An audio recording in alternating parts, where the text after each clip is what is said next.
Hey there, everyone. It's GG Sober Sun. March 30th. AA thought for the day. Before I met AA, I was very unloving. From the time I went away to school, I paid very little attention to my mother and father. I was on my own and didn't even bother to keep in touch with them. After I got married, I was very unappreciative of my spouse.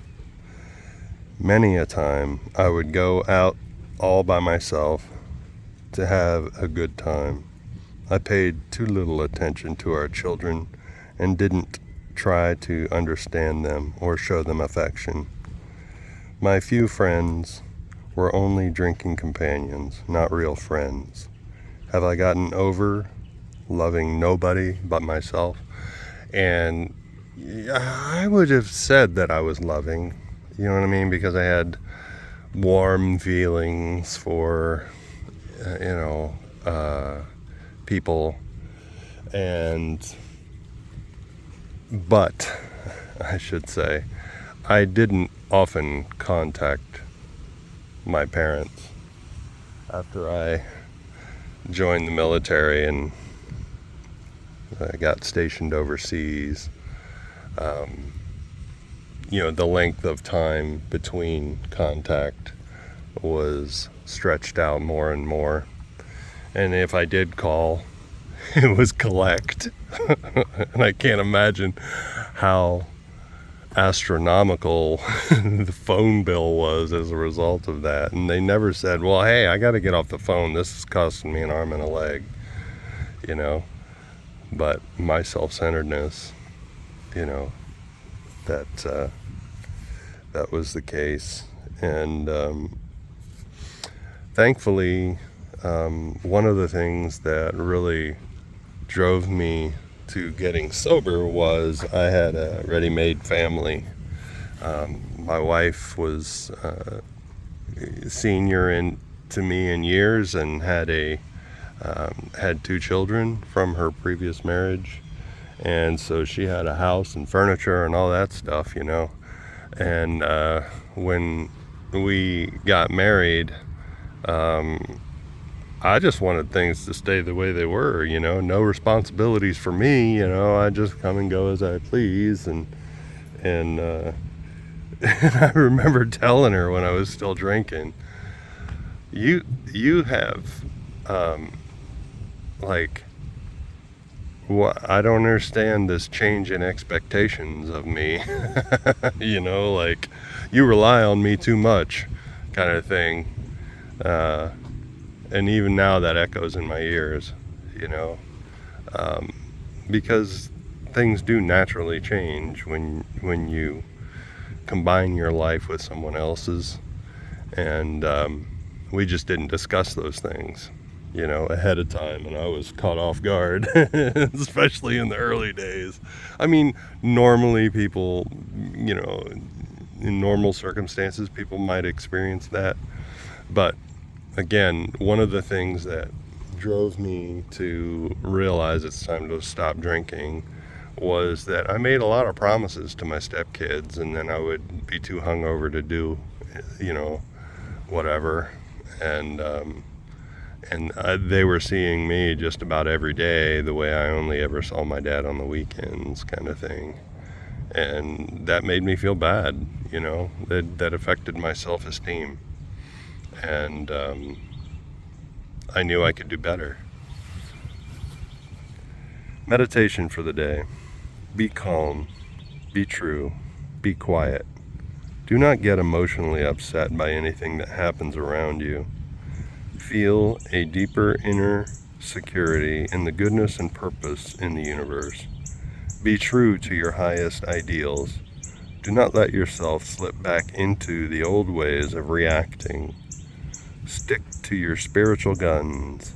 Be calm always. Do not talk back or defend yourself too much against accusation, whether false or true. Accept criticism as well as you accept praise. Only God can judge the real you. And this almost reads like we shouldn't have emotions. And I wouldn't agree with that. This is one man's opinion in this 24-hour day book. Good stuff, a lot of good stuff. But just like any AA meeting, you take what you can use and leave the rest. I am going to react, but my analogy is the picture of the swan, gliding across the top of the water, all outward projections is grace and peace and serenity. But under the water, the feet may be going at 90 miles an hour,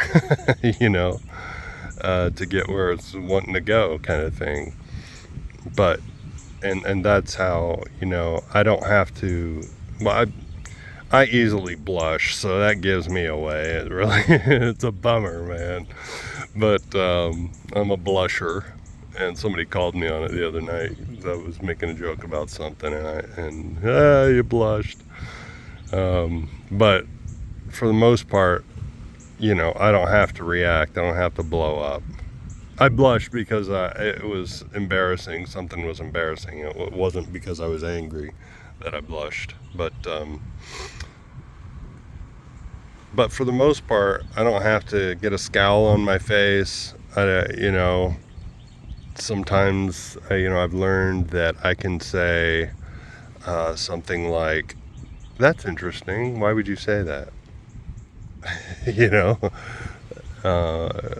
Rather than, "What the hell?" So I will have emotions. Our emotions inform us that something is good, awe-inspiring, inspiring us to be better, or that there's danger or harm that may come to us. So I heard a little kid the other day, he was being interviewed by these comedians, and they said to this little kid, "Is it important to be happy?" And he said, "No." And they were like, "What?" And he said, "Well, all emotions are important." It was like a mic drop. It was like, no kidding, that's so true. All emotions are important. They inform us. Prayer for the day. I pray that I may not be upset by the judgment of others. I pray that I may let God be the judge of the real me. And in my particular faith journey, I have learned that God took care of all the evil and parts of me, character defects, mistakes of the past, mistakes of the future. They've all been taken care of. Doesn't mean I can go, okay, I can just act like a jerk for the rest of my life and I'm okay. But knowing that all of it has been taken care of inspires me to be better, to do better, to strive to be the best version of me that I can be. Thanks for letting me share. Love y'all.